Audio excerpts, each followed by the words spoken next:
Shalom semuanya. Ya, sukacita kita di hari ini, waktu untuk menyembah Tuhan, hari Sabat, hari perhentian. Untung kita nggak hari nyepi satu hari ya.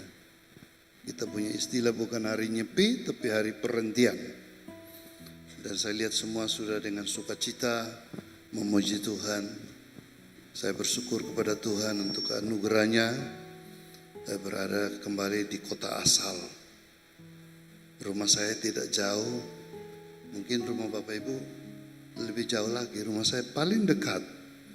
Hanya nyeberang jalan. Lurus. Nah, disitulah asal saya dibesarkan dari umur 2 tahun sampai SMA. Nah, setelah SMA, karena kegerakan Roh Kudus kita terpencarlah ke seluruh dunia. Jadi saya berterima kasih untuk momen ini. Saya sebenarnya ada di kota ini bukan untuk melayani, pengennya dilayani juga ya. Jadi saya pengen ikut gereja, diam-diam, duduk, tenang dan dengar-dengar khotbah gitu. Jadi saya tidak berhubungan dengan siapa-siapa walaupun tahu banyak di sini. Minggu lalu saya ikuti satu gereja, ya puji Tuhan. Saking seriusnya pengkhotbah sampai saya tertidur, saudara-saudara. Nah, hari ini saya didaulat oleh Bapak Hans ini, suruh berkhotbah. Wah, ini pergumulan nih. Tapi ya katanya firman Tuhan, hamba Tuhan kan harus siap sedia, baik atau tidak baik waktunya. Karena itu saya siap laksanakan. Wah, berjumpa lagi di tempat ini kah yang kedua kah kira-kira? Dulu pernah datang nggak tahu, lupa tahun berapa. Tapi saya berdiri di sini mengingat histori mungkin berapa ya? 50 tahun yang lalu lah kira-kira. Karena usia saya sekarang masuk 65 ya. Saya kecil besar di sini. Jadi tempat di mana saudara berdoa ini tempat bermain saya, bahkan tempat karya saya, yaitu berkebun. Jadi saya tukang kebun. Daerah ini kebun saya. Walaupun miliknya orang tuanya Pak Hen itu, tidak digarap jadi saya garap. Luas sampai di belakang, dulu namanya pemancar, Telkom, itu kosong. Jadi itu area kebun saya yang luas. Tanam semuanya, singkong, jagung, kacang, panen. Jadi kehidupan yang kondisi keluarga yang membuat memang harus kerja keras. Karena orang yang nanti bekerja keras menabur dengan mencucurkan air mata akan menuai dengan sorak-sorai. Jadi waktu itu saya tuai dengan sorak-sorai, singkong-singkong. Kita pikul aja ke pasar. Kacang-kacang pikul ke pasar. Dan zaman dulu itu menarik kehidupan zaman dulu. Saya pikir zaman sekarang nggak bisa mengikuti zaman dahulu kala. Rumah di sini, sekolah saya di Toko Cong sana. Tahu Toko Cong, belakang Toko Pit. Nah, perjalanan dari sini ke sana bicycle. Tahu bicycle dengan kaki aja, nggak ada Gojek, nggak ada Grab, nggak ada kendaraan apapun, jalan. Jadi nggak tahu dari sini sana kira-kira 10 kilo pergi pulang, luar biasa ya. Dan itu kesetiaan sampai demikian. Inilah kota dan setelah itu Tuhan menjamah kami. Waktu masih SMP sudah dijamah Tuhan itu, puji Tuhan. Saya Pak Teni Landena yang sekarang di Amerika ya. Dan kita luar biasa bersemangat 45. Tidak tahu roh apa yang merasuki diri kami anak-anak muda. Terus akhirnya seluruh kota ini kita jalan kaki, kemanapun jalan saja. Jadi saya datang sini bernostalgia mengelilingi. Dan saya seorang pekerja keras. Karena saya ingin jadi hamba Tuhan. Pikir-pikir keluarga juga nggak mampu. Saudara saya banyak, kami 9 bersaudara. Luar biasa ya. KB, keluarga banyak. Nah, saya mau sekolah pendeta ke Jawa nggak punya uang. Dan saya menggali 5 sumur. Dan saya sudah cek sumur-sumur masih ada sampai sekarang. Masih diminum sampai sekarang. Itu sumur abadi. Walaupun saya mati, orang yang punya mati, generasi berikut masih bisa minum airnya. Siapa yang mau gali sumur hubungi saya. Dalam-dalam sampai 15 meter saya juga bisa. Tapi sekarang turun tidak bisa lagi ya. Jadi itulah diri saya yang originalnya. Saya hadir di sini ya dengan istri saya. Dulu tidak bawa istri. Tolong berdiri istri tercinta. Wah itu dia. Nah saya tuh. Istri tercinta yang Tuhan kirim untuk menemani pelayanan. Setelah 30 tahun mendrive kehidupan pernikahan bersama almarhum istri pertama, kemudian tuntutan pelayanan 3 tahun sendiri, firman Tuhan datang kepada pendeta Salmon, Pak, manusia itu tidak baik seorang diri saja. Oh ya Tuhan, ya Tuhan, sudah akhirnya Tuhan kirimlah istri yang kedua. Jadi kami masih pengantin baru nih. Menikah 2021 kan masih baru kan. Nah, dan saya juga didampingi anak saya yang baru menikah 2 tahun juga. Dan menantu saya. Ada di belakang, berdirilah biar dikenal. Ini gereja keluarga soalnya dari dulu. Nah, Hizkia dan Jessica. Kemudian kami membangun keluarga dekat, keluarga jauh. Mertua, besan saya juga ada di sini. Berdiri Pak Hendrik sama Ibu. Wah. Jadi saya hadir bawa 6 jiwa bagi gereja ini. Kalau kami nggak pulang dan berjemaat di sini, bahagialah MDC gitu ya. Tapi maaf, minggu depan kami sudah check out. Nah, saudara-saudara, bahagia sekali saya ada di tengah Bapak Ibu di sini dan diberi kesempatan melayani.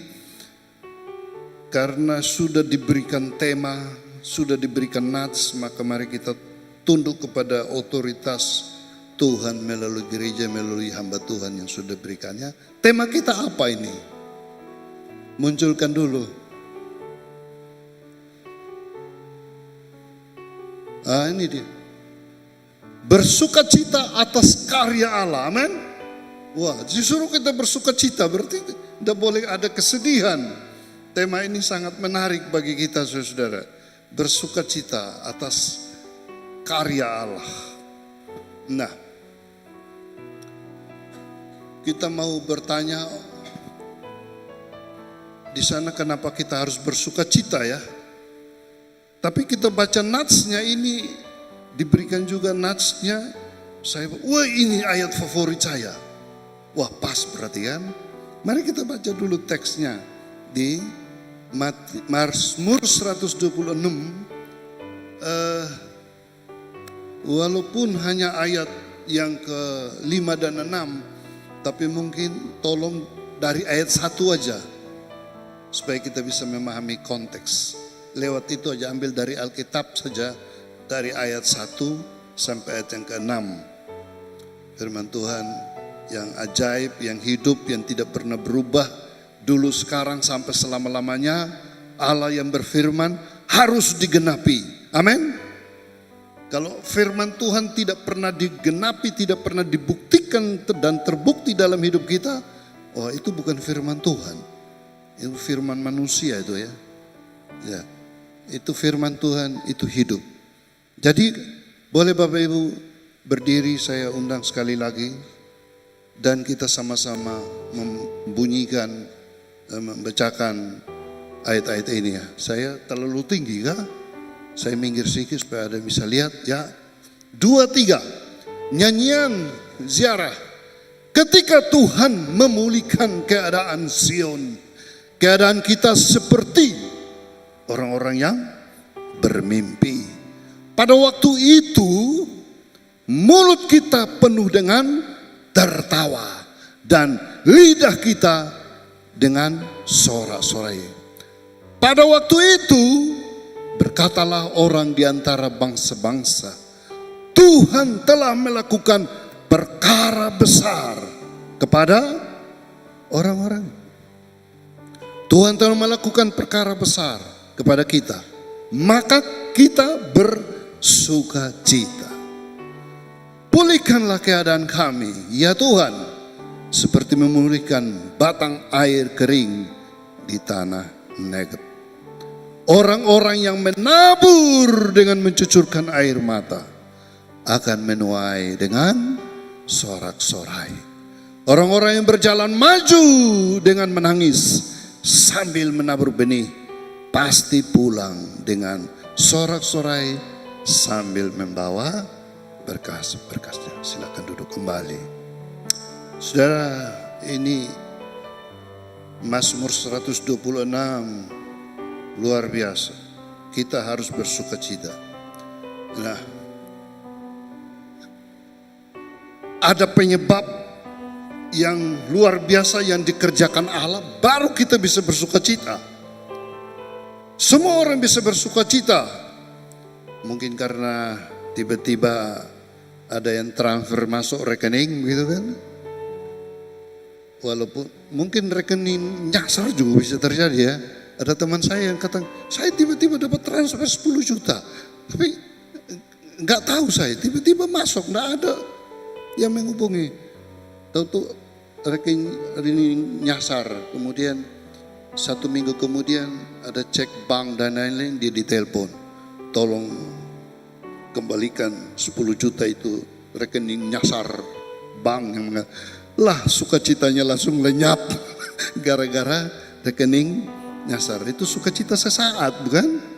Nah, apalagi zaman sekarang, zaman penipuan luar biasa sekarang dengan macam-macam cara. Kita dimintain uang sekian, nanti balikin sekian. Kita bisa bersukacita karena sukacita tercipta karena dunia ini kan. Nah, macam-macam. Ada yang bersukacita mungkin baru melahirkan anak yang diharapkan. Pingin anak laki, tahu-tahu memang keluarnya laki. Tapi kalau yang perempuan, aduh, udah siap anak laki yang keluar perempuan.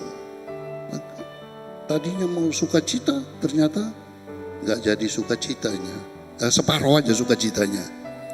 Jadi sukacita yang diberikan oleh dunia ini, penyebabnya dunia, itu ya boleh bersukacita. Atau apa saja. Tetapi sukacita yang dalam konteks firman Tuhan hari ini dari Mazmur 126 ini sukacita yang berbeda. Sorak-sorai yang berbeda, saudara-saudara. Ini penyebabnya adalah Allah di sana dan Dia yang berkarya di sana bagi kehidupan kita. Jadi sukacita bersorak-sorak karena Tuhan, itu yang dimaksud di sini. Banyak gereja bersukacita menciptakan, kayaknya masih kurang alat musik di sini kalau mau mengikuti gereja yang wah di dalam pujian penyembahan itu. Saya sudah keliling semua gereja, wah membanding-bandingkan, wah dan wah dengan segala macam ya kan. Jadi bisa saja sukacita karena kita ciptakan, sehingga saya pikir apa bedanya gereja dengan tampilan show di TV dan di mana-mana kan gitu. Kadang-kadang sama ya, dari segi sukacitanya. Tapi saudara-saudara, kita bersukacita penyebabnya karena Tuhan itu kualitasnya sungguh berbeda. Dan firman Tuhan hari ini mengatakan bahwa kita akan bersukacita di dalam Tuhan. Saudara ingin bersukacita? Amin. Ya, Filipi 4 ayat 4 juga mengajarkan bersukacitalah senantiasa di dalam Tuhan. Sekali lagi kukatakan bersukacitalah. Nah, tapi ada yang salah menerapkan. Jadi akhirnya kemana-mana senyum, sukacita. Ya.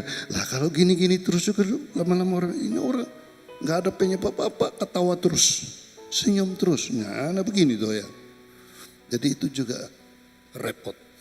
Nah, saudara-saudara, untuk lebih jelasnya maka ada pertanyaan yang harus kita jawab di sana. Mengapa kita harus bersukacita? Penting. Mazmur 126 mengajarkan kita ada beberapa alasan yang harus kita terima. Mengapa kita harus bersukacita dalam Tuhan? Kayaknya saya lihat di warta itu sudah ditulis khotbah saya semua. Berarti nggak usah berkhotbah lagi, pulang baca di rumah aja ya.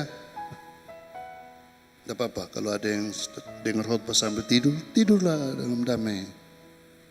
Nanti pulang, amin, baca di rumah ya, kan sama aja. Saya pikir karena sudah tertulis di sana, khotbahnya persingkat aja ya. Saudara-saudara, jadi ada beberapa alasan yang harus kita pahami dari konteks firman Tuhannya. Mengapa kita harus bersukacita ini? Dengan memahami alasan-alasan ini, pulang ambil komitmen, Tuhan, saya mau tetap bersukacita. Amin. Nah, kira-kira kalau dompet kosong, orang bisa bersukacita atau tidak? Bisa nggak? Itu jawaban terpaksa. Siapa bilang? Tapi kalau dompet penuh, otomatis dia bersuka, nggak usah disuruh, ayo traktir. Ayo, siapa yang dompet penuh tolonglah, saya ini suka makan daging CI kan. Di Jawa kan tidak ada daging CI, terkenalnya di sini ya. Nah, jadi tolong traktir saya yang punya dompet penuh. Bisakah kita bersuka cita saat orang membenci kita? Wah, itu susah itu. Apalagi orang-orang NTT itu kan di mana saja masih bicara saja.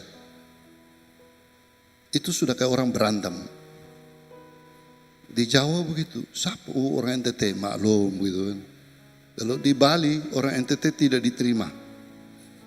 Tidak diterima kos di mana-mana juga. Dari mana? NTT. Oh, sudah penuh. Karena kesan orang NTT di Pulau Bali itu ribut. Satu orang yang kos, yang tidur bisa 10 orang. Yang bertamu bisa sampai besok pagi. Plus minum, plus segala macam. Jadi kasihan kita orang NTT di Pulau Bali kurang mendapat tempat. Jadi saudara-saudara, apa alasan kita bersukacita? Mengapa kita bersukacita ini? Yang pertama, dalam konteks ini kita bersukacita karena tidak berhenti menabur walaupun sambil menangis. Ya kan? Orang yang menabur dengan mencucurkan air mata, nanti ketika Tuhan pulihkan, wow, bersukacita. Berarti orang bersukacita sini orang yang suka menabur. Menabur. Nah, saudara-saudara, ini bahasa pedesaan ini lebih cocok ini kan, menabur. Nah, kalau kita di modern kan ada hukum tabur tuai gitu. Rajin menabur, setia menabur, terus menabur. Lah kok ini nabur sambil menangis ini gimana ini? Aneh, saya belum pernah melihat orang menabur dengan menangis. Belum pernah saya lihat para petani menanam dengan menangis. Nggak ada itu. Mereka menabur, menanam dengan sukacita, dengan penuh harapan. Saya akan tuai. Saya orang kebun, jadi saya tahu dulu di sini saya tanam kacang dengan penuh harapan. Ya kan? Nah, saudara-saudara, kalau menabur sambil walau menangis, itu berarti dia mengerjakan jobnya, tugasnya, tanggung jawabnya. Tetapi ada banyak masalah juga kelihatannya. Ada kesulitan-kesulitan yang diperhadapkan kepada dia. Tapi dia tidak pernah berhenti untuk terus menabur, mengerjakan jobnya. Nah, ini prinsip yang paling bagus ini, saudara. Ya, orang yang bersukacita karena dia sudah memulai dengan menabur walaupun sambil menangis. Itulah kehidupan, atau itu juga prinsip sukses. Orang-orang sukses adalah orang-orang yang sudah menabur dengan air mata. Berjeri lelah. Jadi kalau saya mau identifikasi itu prinsip ini kepada diri saya gimana? Apakah saya tidak pernah menangis? Oi, nangis bolak-balik. Karena selama kuliah di sana Jawa itu nggak ada orang tua yang membantu.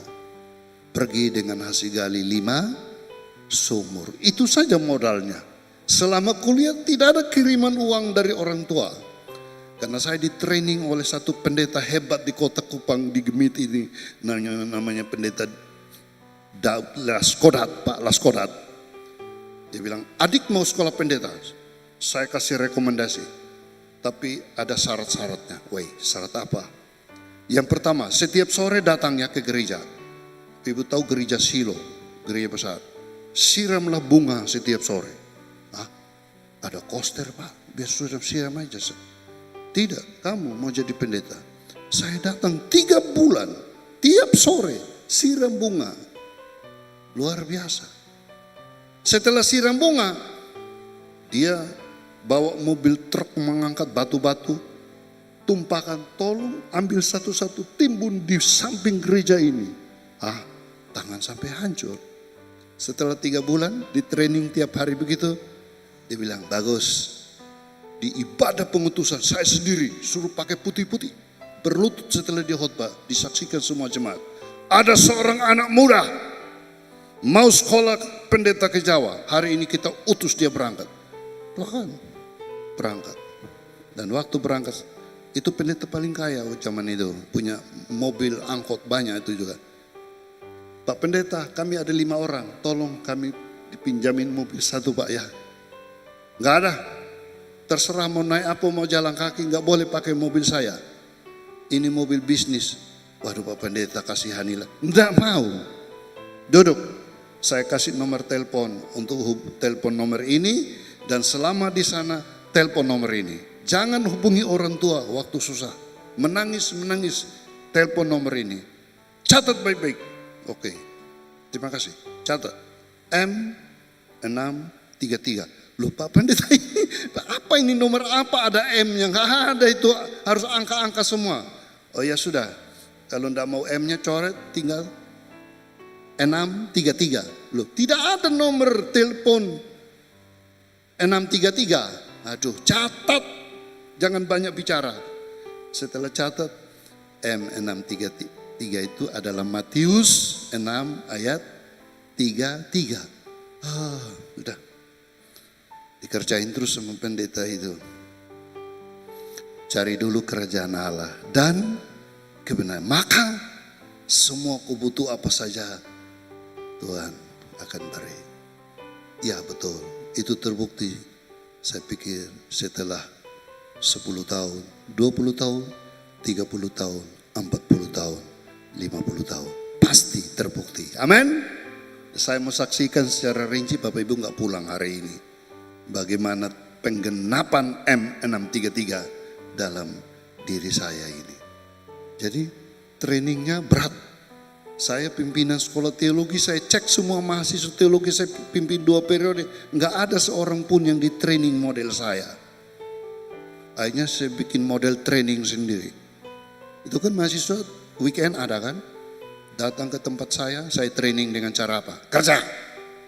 Masuk got-got. Bapak Ibu tahu daerah Surabaya kalau got-got di satu bau parfumnya melebihi semua parfum di seluruh dunia.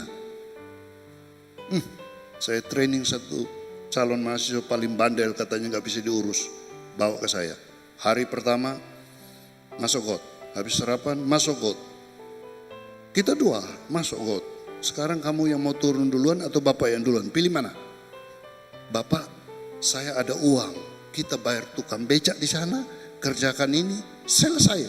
Uang saya lebih banyak dari kamu, saya bisa bayar. Tapi ini pekerjaan bermakna bagi saya dan kau. Wih, kaget dia lihat masih garuk kepala. Kamu keberatan? Mari, saya saja duluan. Kaki saya masuk, dia, Bapak saya saja. Oh bagus, saya naik, dia turun. Dia ambil semua, dia ember dan lain-lain. Saya masukkan di karung. 2 kali, 3 kali saya kerjain dia. Saya tumpahkan dari atas. Mandilah dia, keluar. Bapak kenapa? Aduh maaf, licin. Padahal memang saya sengaja. Mampus kau. Sudah naik. Bapak yang ganti di bawah ya. Aduh Pak, udah kadung. Saya aja di bawah. Terus. Sekarang jadi pendeta besar di Kebumen. Gereja terbesar di Kebumen. Lebih besar dari tempat ini lagi. GBI. Dia undang saya dengan nyonya ke sana berapa bulan lalu. Wah, luar biasa. Dia bilang, Bapak ini hasil training Bapak seperti ini. Oke, setiap orang mau jadi hamba Tuhan, saya mandikan lumpur aja dah. Nah itu salah satu training saya gara-gara ini balas dendam saya di training oleh pendeta Las Kodat. Nah, ini teori apa ini? Tapi saya sudah bina banyak orang dengan model saya sedikit otoriter begitu. Pendeta Ezra Soru terkenal, saudara tahu? Seluruh saya undang dia, cuman dia hari ini ada di Amerika. Bapak saya mau berangkat. Lu kemana? Saya datang di sini, kamu ke sana.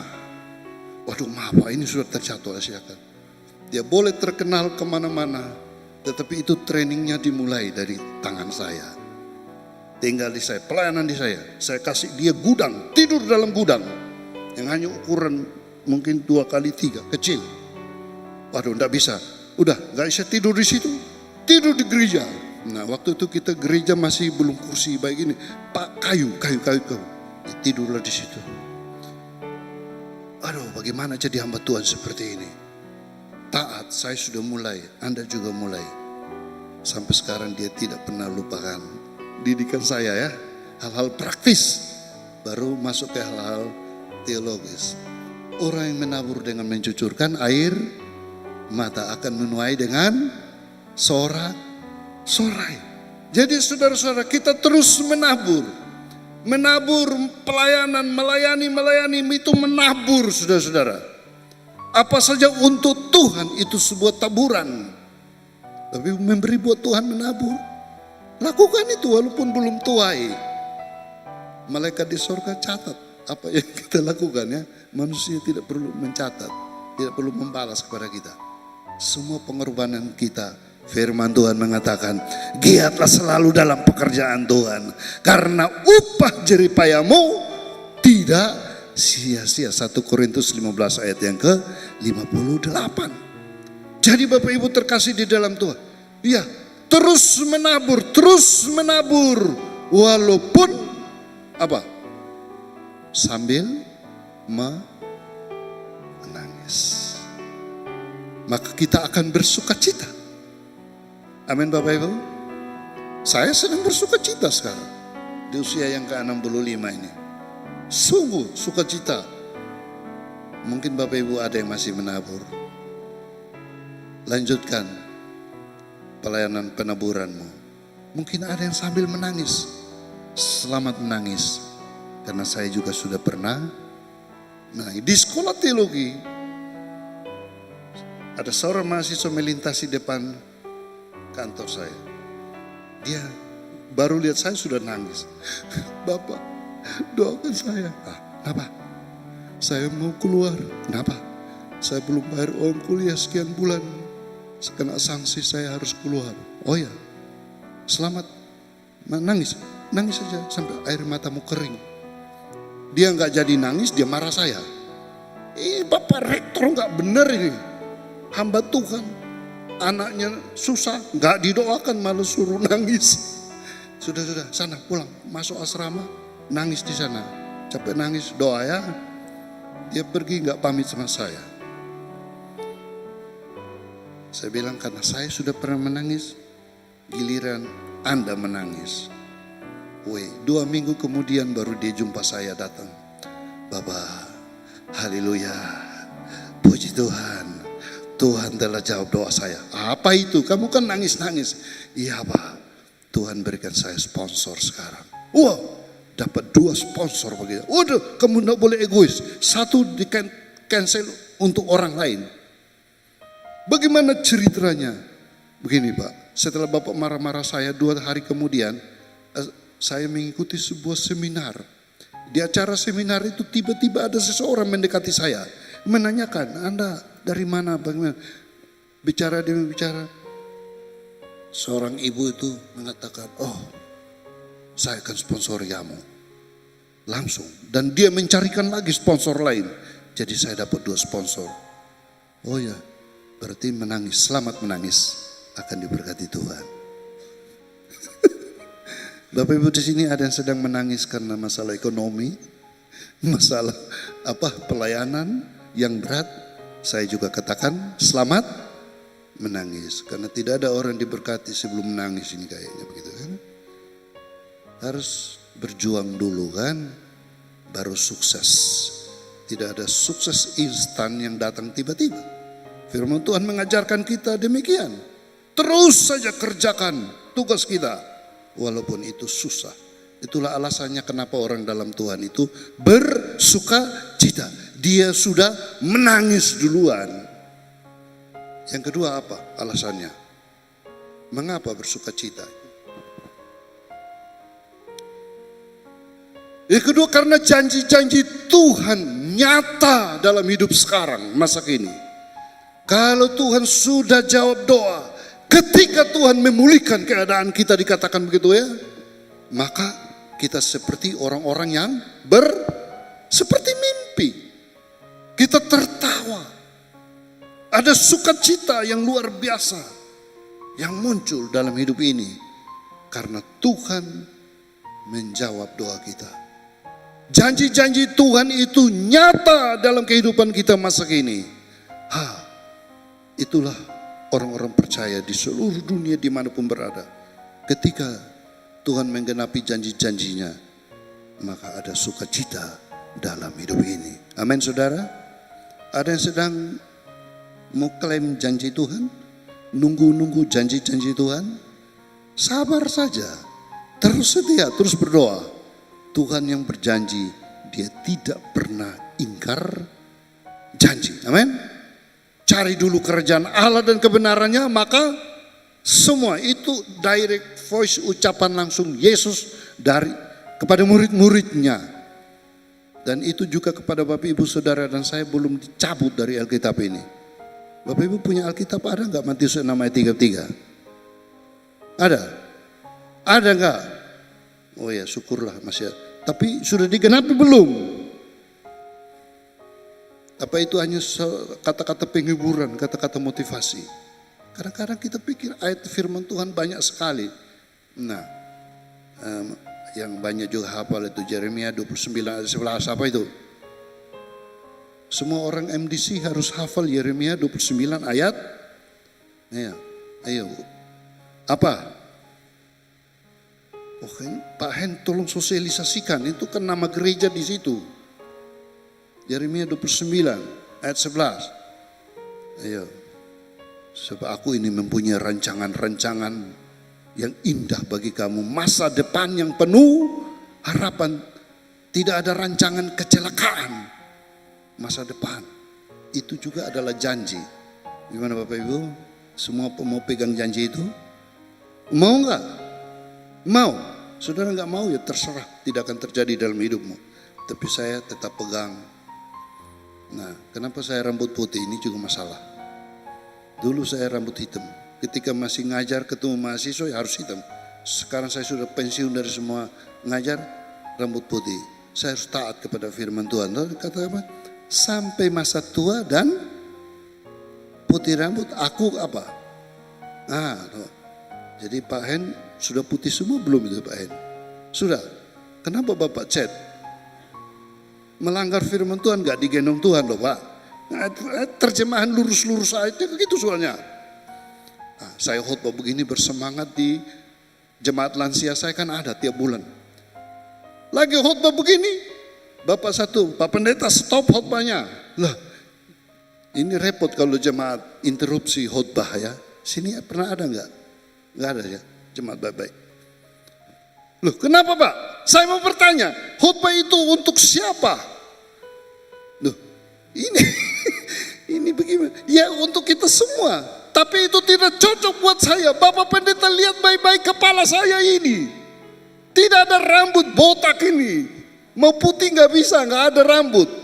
Terus bagaimana Pak Pendeta? Aduh, saya mau jawab bagaimana? Aduh, bingung saya menjawabnya. Walaupun saya sekolah teologi. rektor teologi, jawab pertanyaan ini bisa nggak ini? Aduh susah sudah saya. Tapi Tuhan kasih hikmat dalam beberapa detik. Begini Pak, Bapak diam dulu biar saya lanjut. Terjemahan Alkitab ini nanti kita usulkan kepada Lembaga Alkitab Indonesia, ditulis di sana sampai masa tua dan botak rambut aku tetap menggendong kamu. Dia langsung, itu baru betul. Jadi jangan khawatir. Nah itu, saya rambut putih Tuhan gendong ini saudara-saudara. Amin. Yang rambut hitam tidak digendong Tuhan. Ya. Wah ini butuh penafsiran juga ya. Bapak Ibu kalau baca Alkitab ada ayat-ayat yang tidak jelas seperti itu kan repot itu.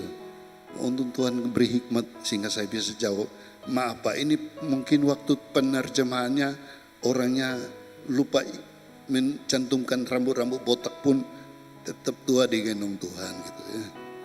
Saya bawa pertanyaan ini untuk didiskusikan di sekolah Alkitab. Para dosen juga bingung. Bagaimana menerjemahkan itu sampai masa tua dan putih rambut, kenyataannya ada yang botak rambut. Tercover enggak itu? Nah, jadi saudara-saudara, janji Tuhan itu banyak bagi kita. Amin. Terserah. Mari kita pegang janji Tuhan. Karena ketika Tuhan akan menggenapi janjinya, kita akan bersorak-sorak. Kita akan bersuka cita dalam hidup ini. Saya berdoa supaya dalam minggu ini ada yang berdoa dan menunggu janji Tuhan digenapi dalam kehidupanmu. Harus terjadi. Jadi kehidupan kita dari hari ke hari itu adalah hidup berdasarkan firman Tuhan, penggenapan firman, dan penggenapan firman. Dan jangan pernah bosan untuk pegang janji Tuhan. Amin. Tapi bagaimana ini pegang janji Tuhan model seperti Abraham. Janji Tuhan dikasih anak sampai mati ya. 25 tahun baru Ishak lahir. Saudara tunggu 25 tahun kayak Abraham? Siap? Enggak ada yang siap. Saudara mau pegang janji Tuhan seperti Nuh. Nuh tunggu janji Tuhan, mengerjakan bahtera, kemudian baru datang itu hujan banjir, berapa tahun? Ayo, 120 tahun. Aduh, tunggu 120 tahun Bapak Ibu mau?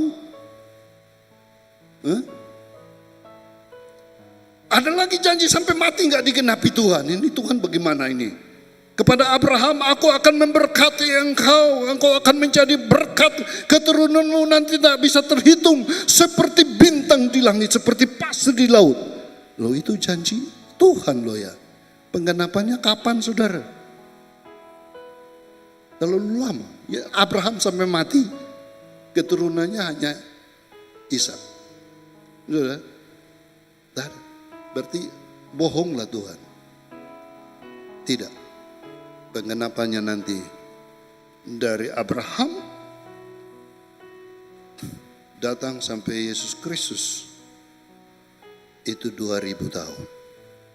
Tunggu 2000 tahun ya. Baru Tuhan jawab, no problem.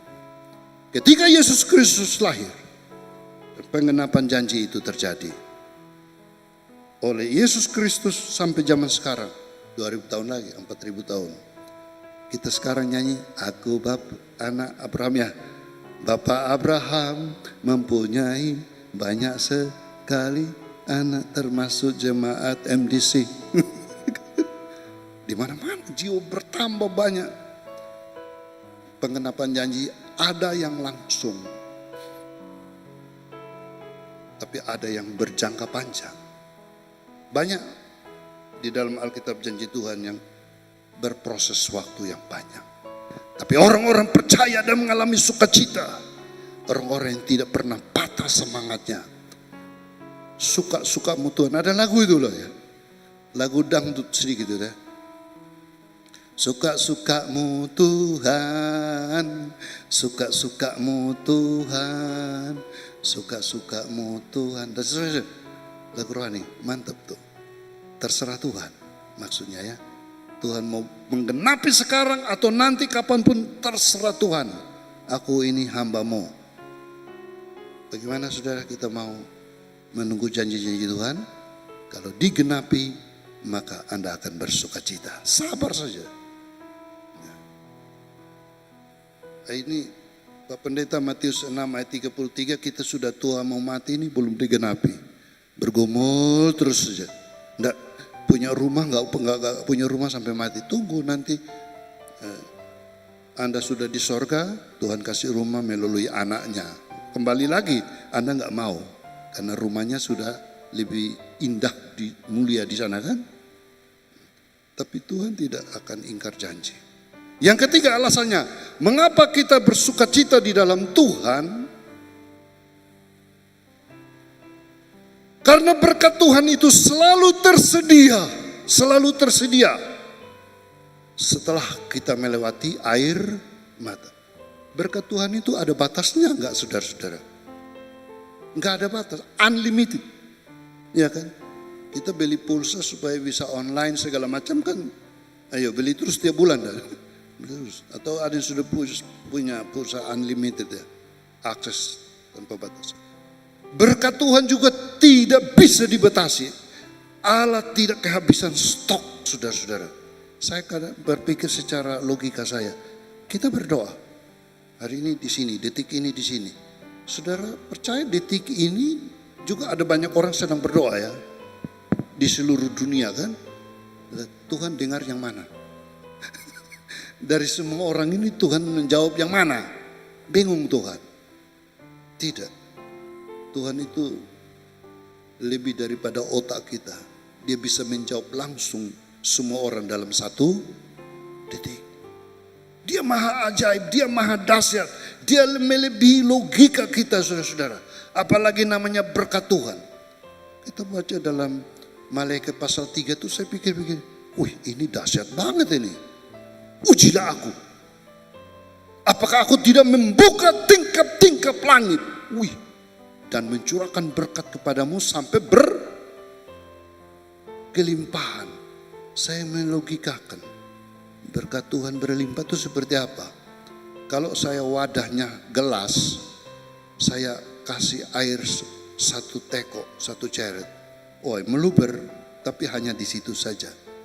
Kalau wadah saya satu ember, ada satu drum, tuangin, oh ya, tumpah lebih lagi. Nah, ukuran wadahnya sebesar apapun, kalau yang datang lebih lagi. Nah, kalau zaman Nuh, Tuhan buka semua sumber-sumber air, seluruh dunia itu tercurah dengan air, menutupi semuanya. Berkat Tuhan juga sebenarnya tidak bisa Anda batasi. Melimpah. Tuhan mampu melakukan apa saja demi kemuliaan nama Tuhan. Hanya kita yang kadang-kadang membatasi Tuhan dengan logika kita, dengan pikiran kita yang terbatas. Karena itu saudara-saudara terkasih, kita sekarang berjumpa dengan Tuhan, kita berhadapan dengan Tuhan. Tuhan yang maha dahsyat, berkat-berkatnya itu selalu tersedia. Tuhan sudah memberkati si A, si B begini. Wah. Apakah dia itu tidak memberkati kita? Nyanyian tradisional zaman saya awal bertobat. Kalau lain ditolong, saya juga tangannya terbuka, menunggulah tak tersembunyi kuasa Allah. Itu lagu dalam penyembahan, dalam doa. Kalau lain ditolong, saya juga. Amin. Saudara yakin bahwa kalau lain ditolong, saya juga. Tuhan tidak peduli kamu berasal dari mana, dilahirkan di keluarga mana, tapi Tuhan bisa pakai Anda menjadi diberkati, berlimpah dan menjadi berkat tanpa batas. Amin. Amin. Anda sedang berhadapan dengan Allah yang maha dahsyat, Allah yang maha besar, Allah yang maha ajaib, dan berkat-berkatnya tiada batasnya. Karena itu saudara, saya bukan menganut teologi kemakmuran, Tapi saya menganut teologi yang yakin Allah ada. Kalau Allah berserta dengan kita, Allah Immanuel, Allah Maha Kuasa, Allah Maha Ada, Allah Maha Dahsyat, disertai dengan berkat-berkatnya juga kan, amin. Orang kata memakai istilah begini, Tuhan itu punya 1001 macam cara. Saya pikir, kenapa hanya 1000? Kalau Tuhan itu tak terbatas, jangan katakan 1001 macam cara. 1.000.000.000 pun oke. 1 triliun pun oke. Ayo di atasnya triliun mau kasih angka berapa? Tuhan mau lebih lagi daripada itu. Cara Tuhan yang tak terbatas untuk mampu menolong kita. Amin Bapak Ibu. Jadi saya juga dulu berpikir dalam logika sederhana. Mana mungkin saya anak dari Kupang, lahir dari keluarga miskin, bisa jadi hamba Tuhan melayani sampai ke mana-mana. Kayaknya tidak mungkin deh. Semuanya tak mungkin dan tak mungkin. Ada lagu tak mungkin sudah. Tapi apa yang tidak mungkin bagi manusia, ya mungkin bagi Allah. Jangan membatasi kuasa Tuhan. Dia mampu melakukan apa saja. Dan itu sudah sejak dalam rencana Allah. Bapak Ibu kalau baca Yeremia 1 ayat 5. Itu. Temukanlah siapakah diri kita. Sebelum engkau ada dalam rahim ibumu, aku telah mengenal engkau. Aku telah menguduskan engkau. Aku telah menetapkan engkau. Supaya engkau pergi jadi nabi bagi bangsa-bangsa. Saudara, rencana Allah sebelum kita ada, Allah Maha tahu. Amin. Yeremia 1 ayat 5. Yeremia 29 ayat 11. Seperancangan Allah tidak ada rancangan kecelakaan, tapi rancangan damai hari depan. Jadi semua kita ini sudah ada di dalam master plan Allah. Semua kita sudah ada dalam desain Allah. Maka mari kita percaya, mujizat akan terjadi ketika iman kita yang besar kepada Tuhan, yakin Allah mampu menggenapi janjinya, Allah mampu menolong saya, maka timbul sukacita dalam hidup kita. Amin. Nah, yang berikut alasannya mengapa kita bersukacita, saudara. Kita bersukacita karena kita telah menjadi saksi bagi banyak orang. Ketika Tuhan memulihkan kita, banyak orang melihat dan memuliakan Allah karena kita memancarkan, mengalami kuasa Tuhan. Orang mendengar kisah hidup kita, mereka memuliakan Allah. Dan kita juga bersuka cita, menjadi saksi di tengah dunia melalui kehidupan kita. Menyaksikan kasih Tuhan, anugerah Tuhan, pemimpinan Tuhan, semua yang ada dalam hidup ini, semua karena Tuhan, karena Tuhan, karena Tuhan, karena Tuhan, karena Tuhan. Bukan karena saya, karena saya, karena saya, karena saya. Kesaksian gak boleh karena saya, karena saya, karena saya. Tapi karena Tuhan, karena Tuhan, karena Tuhan. Dan orang akan memuliakan Allah. Amin Bapak Ibu. Saya diberkati karena Tuhan, katakan begitu. Bukan karena usaha dan kuat dan gagah saya. Itulah orang-orang yang bersuka cita menurut Mazmur 126.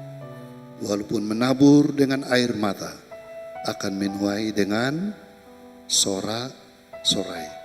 Apakah Bapak Ibu rindu mengalami Mazmur 126? Buatlah komitmen mulai hari ini. Saya tidak mau membatasi Allah dalam rencananya bagi kehidupanku. Saya mau tetap setia walaupun meneteskan air mata. Tuhan beserta Bapak Ibu sekalian, jemaat semua pulang dengan sukacita. Tetap bersukacita di dalam Tuhan. Walaupun doa belum dijawab, setialah Allah, karena Allah kita tetap setia. Tuhan memberkati kita. Amin. Kita mungkin merefleksikan dengan pujian. Tak usah aku takut, tak usah aku bimbang. Saya tidak tahu yang hadir pada pagi hari ini. Mungkin Anda sedang punya masalah. yang mencekam dalam hidup ini. Ada kebutuhan-kebutuhan yang mendesak. Mau minta tolong kepada siapa? Allah kita hidup dan dia sanggup. Amin. Dan dia tidak terbatas dalam caranya yang ajaib. Sikap spiritual jiwa kita sekarang, roh kita sekarang, tak usah aku takut. Aku tetap pegang janji-janji Tuhan itu. Karena di balik air mata pasti ada permata. Allah yang hidup. Buktikanlah dalam hidup ini Bapak Ibu. Tak usah aku takut, tak usah aku bimbang. Allah pemeliharaku, Allah yang melindungi aku dan keluargaku. Aku percaya seluruh hidup ini, masa depan kita serahkan di dalam tangan Tuhan. Tuhan yang telah mengenal kita, dia yang merancang kita. Dia akan mengenapi janji-janjinya. Dia mau menolong kita semua. Katakan, tak usah aku takut, tak usah aku bimbang. Tuhan pemeliharaku.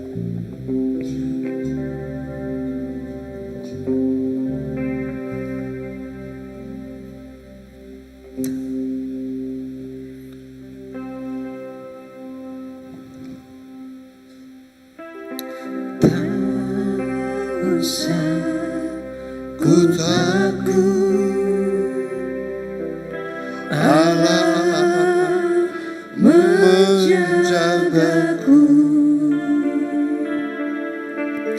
Tak usah ku bimbang, Yesus peliharaku. Tidak usah susah, Tuhan bersama dengan ku susah, Roh Kudus hiburku. Jangan cemas walaupun ada masalah.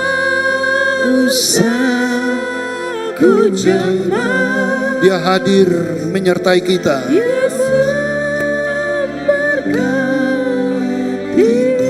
Dia Allah El Shaddai, Allah yang besar, Allah yang maha kuasa. El Shaddai, Allah maha kuasa. Dia besar, dia besar. El Shaddai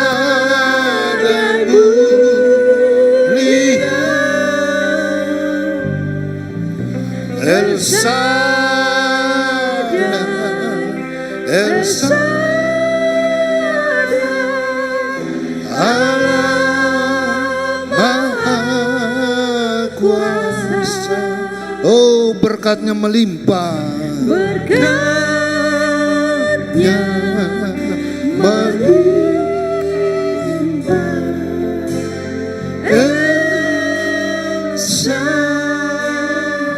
Sekali lagi sebagai refleksi kita terhadap firman Tuhan, katakan, tak usah kita takut.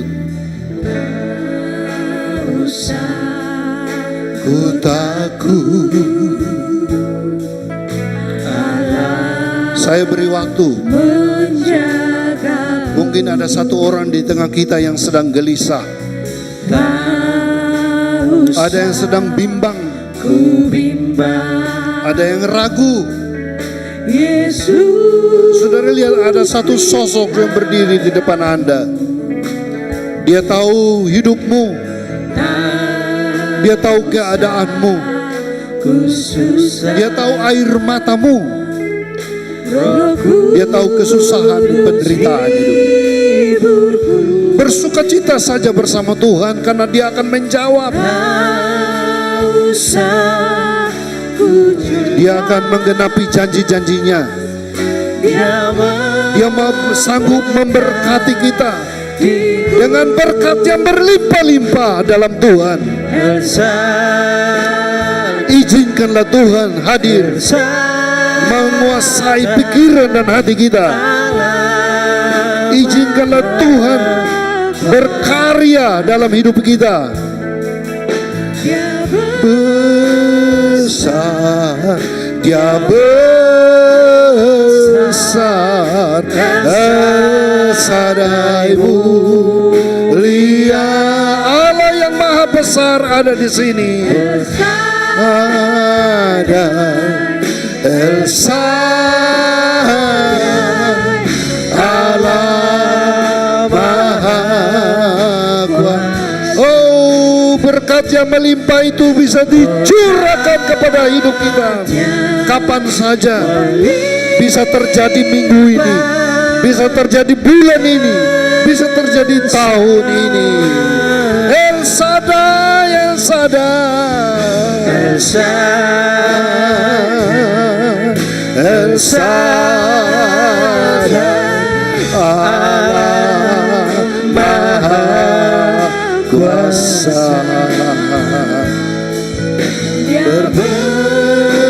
Berbesar, Dia besar, El Shaddai mulia, El mulia, El Shaddai, El Shaddai, Allah Maha Kuasa. Berkat yang melimpah, berkat yang melimpah, El Shaddai. Berkat yang melimpah, berkat yang melimpah, El Shaddai. Haleluya. Engkau Allah kami yang dahsyat.